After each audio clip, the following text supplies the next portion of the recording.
sarap tulog niya. Dito yung natutulog sa tabi namin. Lumalabas naman siya. Kailangan yan magbawas. Lumalabas yun ng bahay.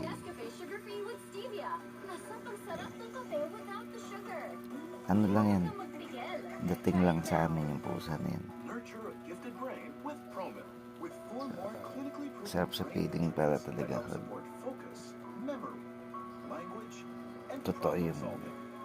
Kasabihan masarap magmahal.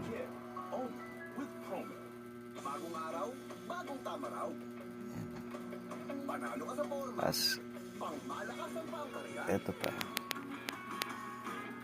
maaga pa kasi,